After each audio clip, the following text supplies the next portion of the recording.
I should have known better than to show up. The moment I walked through my parents' front door, my sister Emma smirked. Oh good, the entrepreneur is here. How's your little app doing, Sarah? It's going well, I said quietly, setting down the wine I'd brought. Dad was already 3 drinks in. He looked me up and down, jeans and a sweater, nothing fancy, and shook his head. Still dressing like a college student at 32.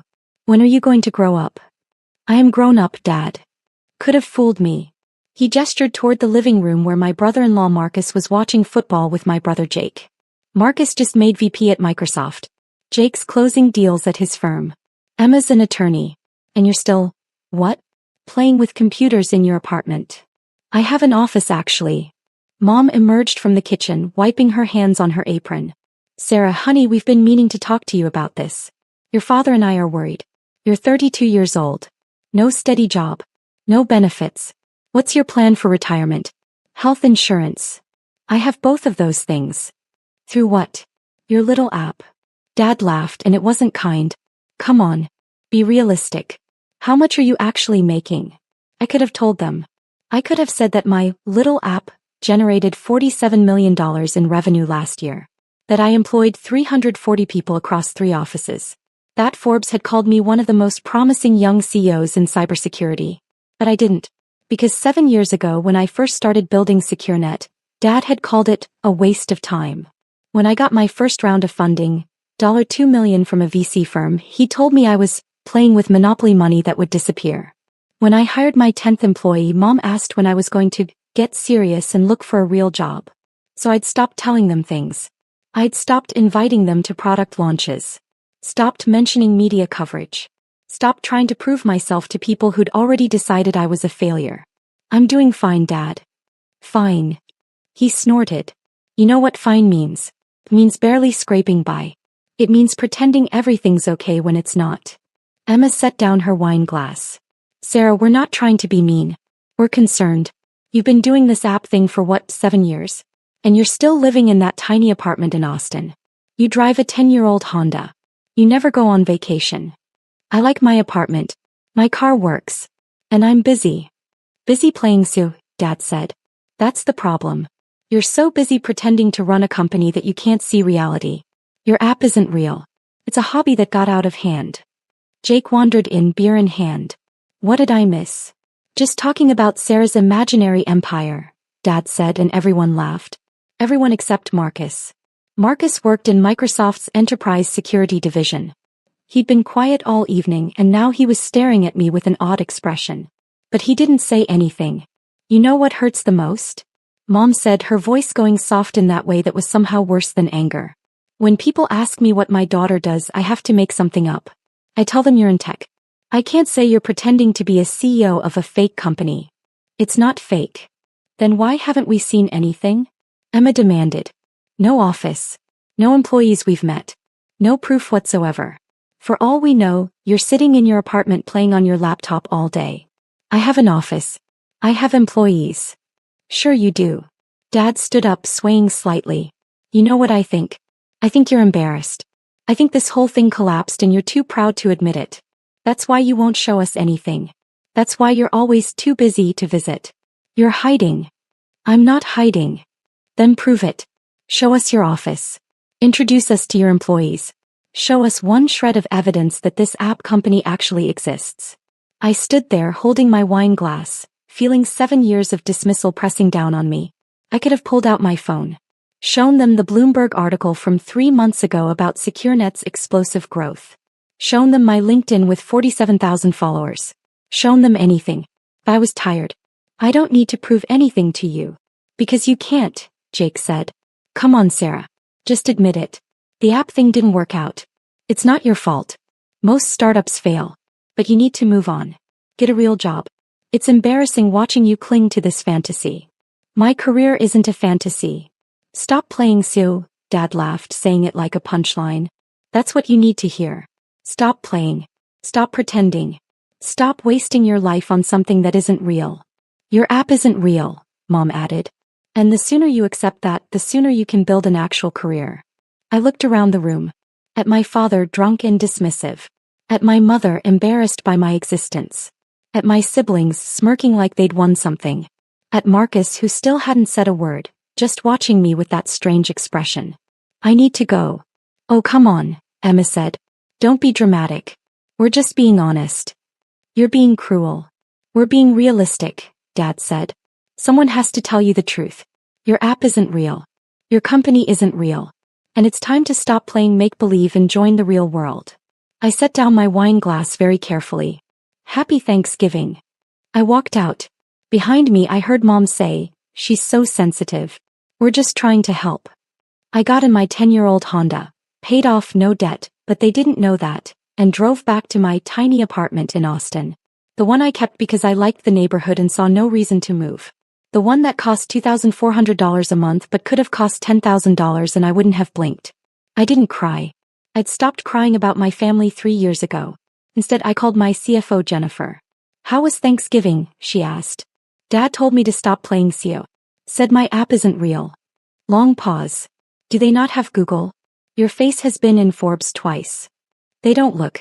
They decided 7 years ago that I was a failure, and nothing's going to change their minds. When's the Microsoft announcement? I checked my watch. 14 hours. Oh, Jennifer said softly. Oh no. Oh yes. Sarah, Marcus is going to. I know. Your dad is going to. I know. This is going to be. I know. Another pause. Are you okay? I looked at my reflection in the rearview mirror.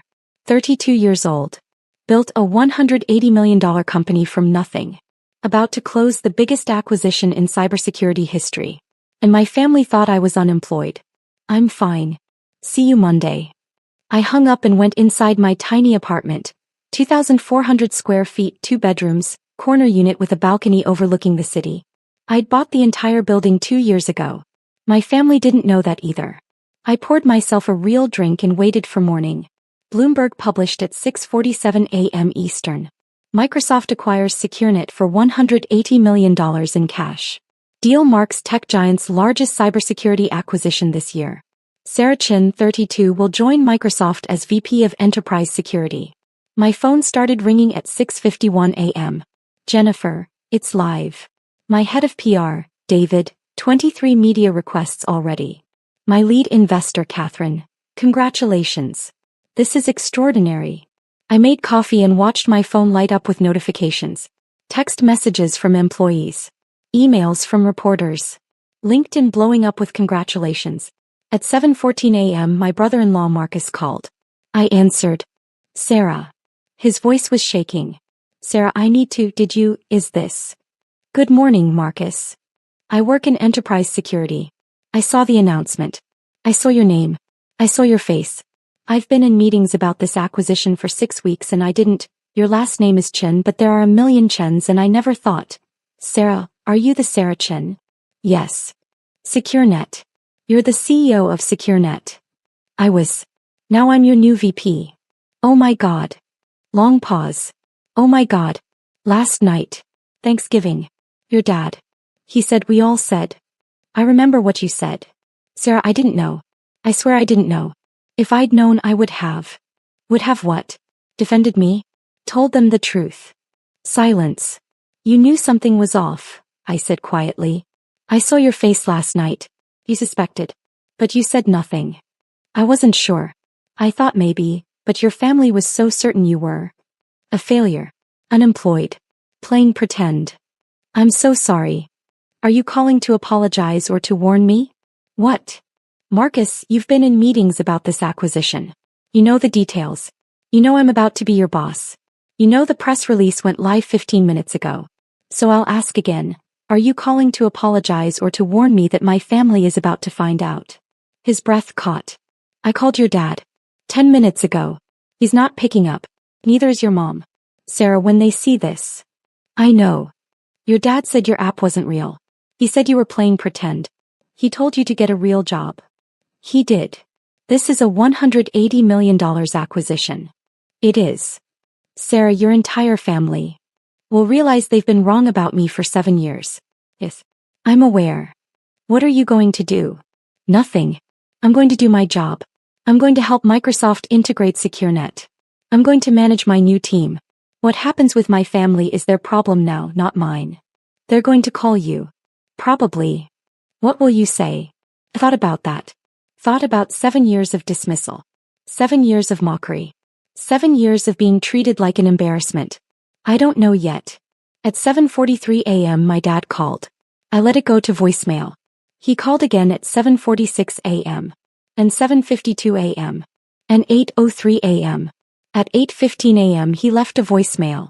I played it on speaker while I made breakfast. Sarah, call me back. Right now. Call me back immediately. Mom called at 8:21 a.m. I didn't answer. Emma called at 8:34 a.m. Jake called at 8:47 a.m. By 9 a.m. I had 17 missed calls and 12 voicemails. I listened to them while I ate breakfast. Mom, Sarah, honey, I saw the news. Is this real? Call me. Emma, holy shit, Sarah. Holy shit. Call me right now. Jake. Okay, so apparently you're a millionaire CO? What the fuck? Call me. Dad again. Sarah Marie Chin. Pick up the phone. We need to talk about this. About what I said last night. I didn't, just call me. Marcus, your dad is losing his mind. Your mom is crying. Emma is hyperventilating. Jake keeps saying what the fuck, over and over. Sarah, please, you need to call them. I deleted all of them and went for a run. My family group chat had exploded. I scrolled through it during my cool-down walk. Dad, 7:51 a.m. Sarah, call me. Mom, 7:53 a.m. Sarah, please call us immediately. Emma, 8:02 a.m. Sarah, what the actual fuck? Jake, 8:15 a.m. Did you actually sell your company to Microsoft for $180 million? Emma, 8:17 a.m. Bloomberg says you're joining as VP. Emma, 8:18 a.m. Forbes called you a rising star in cybersecurity. Jake, 8:19 a.m. there are articles about you. Jake, 8:20 a.m. like a lot of articles. Mom, 8:23 a.m. sweetheart, we need to talk about this. Dad, 8:34 a.m. Sarah, this isn't funny. Answer your phone. Emma, 8:41 a.m. I just found your LinkedIn. 47,000 followers? Emma, 8:42 a.m. You've been on CNBC? Jake, 8:45 a.m. There's a TechCrunch article from 6 months ago calling you a cybersecurity visionary. Marcus, 8:51 a.m. She's not answering anyone. Dad, 9:03 a.m. Sarah Marie Chin, call me right now. Mom, 9:07 a.m. We're all very confused and we need to talk to you. Emma, 9:12 a.m. Wait, did she build SecureNet? She didn't just work there? Jake, 9:15 a.m. She founded it 7 years ago. Jake, 9:16 a.m. She's been the CEO the entire time. Emma, 9:18 a.m. So when we were making fun of her little app. Jake, 9:19 a.m. It was a $180 million company. Marcus, 9:24 a.m. I've been in meetings about SecureNet for 6 weeks. It's the most sophisticated enterprise security platform in the industry. Everyone at Microsoft is excited about this acquisition. Dad, 9:31 a.m. Marcus, why didn't you tell us? Marcus, 9:33 a.m. I didn't know it was Sarah's company. She never told us the name. You guys were so certain she was failing that I never made the connection. Mom, 9:41 a.m. Sarah, please call us. We need to understand what's happening. Dad, 9:52 a.m. We're coming to Austin. I stared at that last message for a long time. Then I typed, don't. The chat went silent for 30 seconds. Dad, 9:54 a.m. What do you mean don't? Me, 9:55 a.m. I mean don't come to Austin. I don't want to see you. Mom, 9:56 a.m. Sarah, you're being unreasonable. Me, 9:56 a.m. Am I? Emma, 9:57 a.m. Sarah, we didn't know. Me, 9:57 a.m. You didn't ask. Jake, 9:58 a.m. You never told us. Me, 9:59 a.m. I stopped telling you anything 3 years ago when you made it clear you thought I was a failure. Remember Emma's birthday? When you introduced me to your friends as my sister who's still figuring things out? Emma, 10:01 a.m. I didn't mean it like that. Me, 10:02 a.m. or Jake's promotion dinner. When you told everyone I was between jobs? Jake, 10:03 a.m. You never corrected me. Me, 10:04 a.m. because you'd already decided who I was. And nothing I said would have changed your minds. Dad, 10:06 a.m. Sarah, we made a mistake. We're sorry. But you need to understand. Me, 10:07 a.m. I need to understand what? That you spent 7 years mocking me? Calling my company fake? Telling me to stop playing pretend? Telling Mom's friends I was unemployed? Asking when I'd get a real job? Mom, 10:09 a.m. We thought we were helping. Me, 10:10 a.m. by calling me an embarrassment? That's helping. Dad, 10:12 a.m. I never said that. Me 10:13 a.m. last night. When people ask what my daughter does, I have to make something up. Those were your words, Mom. Me 10:14 a.m. Your app isn't real. Your words, Dad. Me 10:15 a.m. Stop playing Sue. Also you, Dad. Dad 10:18 a.m. I was wrong. I admit it. I'm sorry. Me 10:19 a.m. You're sorry you were wrong. Not sorry you were cruel. Emma 10:21 a.m. Sarah, please. We want to celebrate with you. This is amazing. You should be happy. Me 10:22 a.m. I am happy. I'm celebrating with people who believed in me. My team. My investors. My friends. People who didn't need a Bloomberg announcement to think I was worth something. Jake 10:25 a.m. That's not fair. Me 10:26 a.m. Isn't it? Marcus 10:28 a.m. Sarah. I know I don't have the right to say this, but your family loves you. They made a mistake. Big mistake. But they're trying. Me 10:31 a.m. Marcus. You're joining Microsoft's Enterprise Security Division, right? Marcus 10:32 a.m. Yes? Me 10:33 a.m. I'm your new VP. We'll be working together. I'm looking forward to it. You're talented and I respect your work. Marcus 10:35 a.m. Thank you. Me 10:36 a.m. But regarding my family, I'm not interested in a reconciliation that only happened because Bloomberg forced you to see reality. I'm not interested in apologies that come from embarrassment rather than genuine remorse. Mom 10:39 a.m. Sarah, that's not fair. We're your family. Me 10:41 a.m. Then act like it. For 7 years you treated me like a failure. Like an embarrassment. Like someone to mock and dismiss and pity. I built a company that 340 people depend on for their livelihoods. I created technology that protects millions of users. I did something that matters.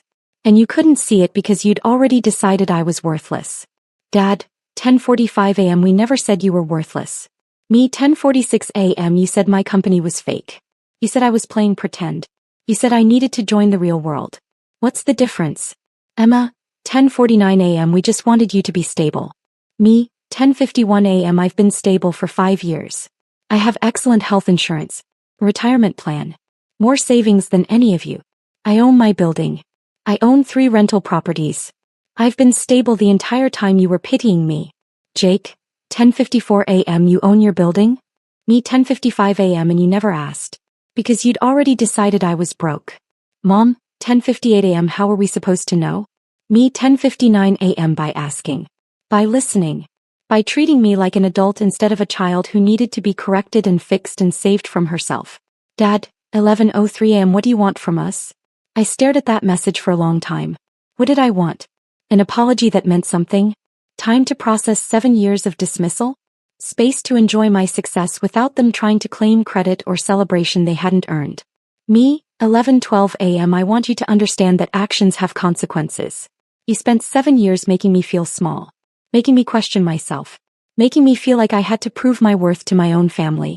And the worst part? I almost started believing you. 3 years ago, I had a panic attack before a major presentation because Dad's voice in my head kept saying your app isn't real. I had to go to therapy to undo the damage you caused. Mom 11:15 a.m. Oh sweetheart. Me 11:16 a.m. Don't do that. Don't sweetheart me now that you know I'm successful. Where was that gentleness when you needed it? When I was working 90-hour weeks to build something real. When I was scared and exhausted and fighting to keep my company alive. You weren't there. You were busy being embarrassed by me.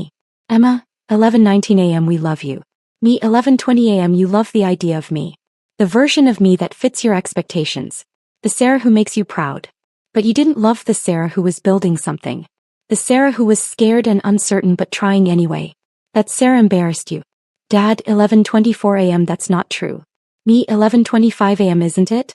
Tell me, Dad, when was the last time you asked me about my work? When was the last time you asked me anything beyond, when are you going to get a real job?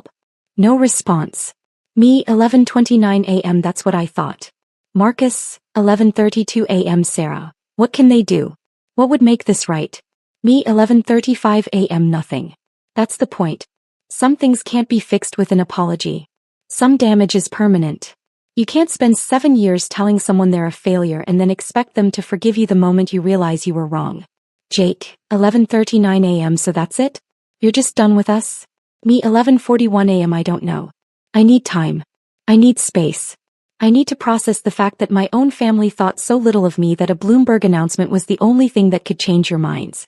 Mom, 11:44 a.m. Please don't shut us out. Me, 11:46 a.m. You shut me out first. For 7 years. Now you know how it feels. I muted the group chat and put my phone away. The media coverage was relentless. TechCrunch ran a feature, How Sarah Chin Built SecureNet in Silence. Forbes published, The CEO Who Didn't Need Validation, Sarah Chen's Quiet Empire. CNBC interviewed me about the acquisition and the host asked about my family. I smiled politely and said, I prefer to keep my personal life private. My family kept calling. I didn't answer. Instead, I threw myself into the Microsoft transition. Meetings with their executive team.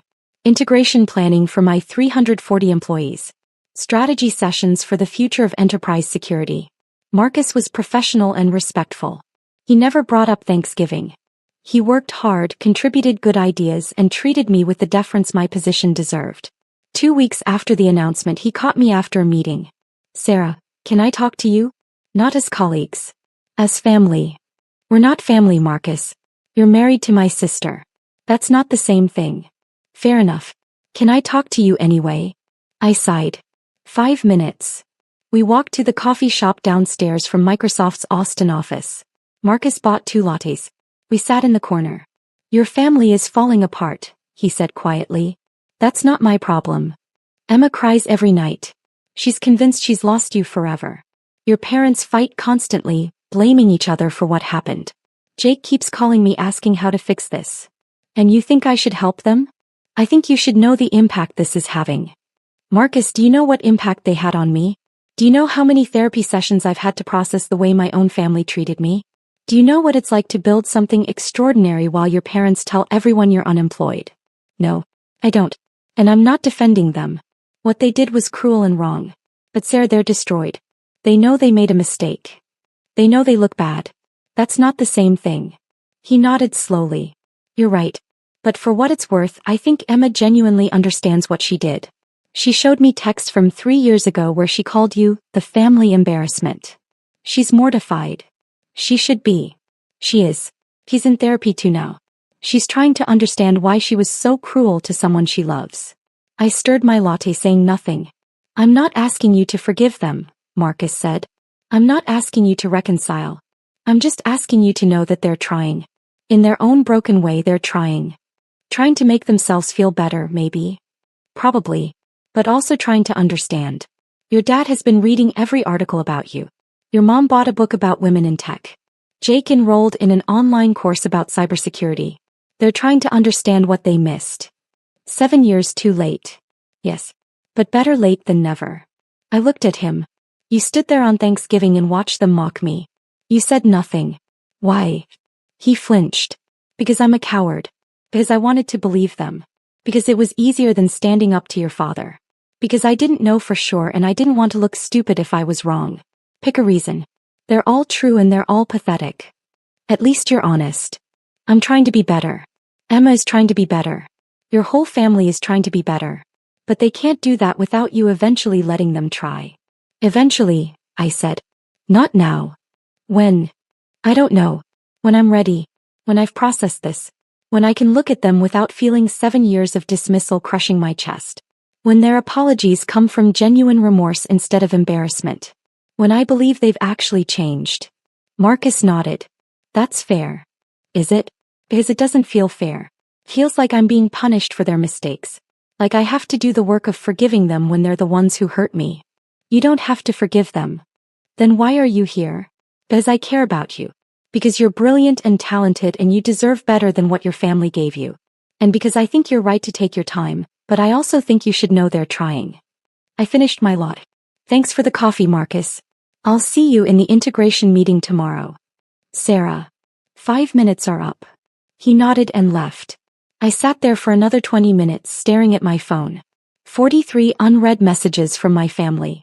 I opened one from Emma. Emma. I found a video of you giving a keynote at a security conference 2 years ago. You were brilliant, confident, funny. Everything I never saw because I was too busy judging you. I'm so sorry I didn't ask to see this side of you. I'm so sorry I decided who you were instead of learning who you'd become. I love you. I'm proud of you. And I understand if you never want to speak to me again. I closed the message without responding. The Microsoft integration was complete. SecureNet's technology was now powering enterprise security for 200,000 businesses worldwide. My team was thriving. My career was exactly where I wanted it to be. My family was still texting. Not every day. Not begging anymore. Just quiet messages of support. Mom, saw you on CNBC today. You were wonderful. Dad, read your interview in the Wall Street Journal. Very impressed. Emma, your team posted about winning an industry award. Congratulations. Jake, found an article about SecureNet's impact on healthcare security. You're saving lives.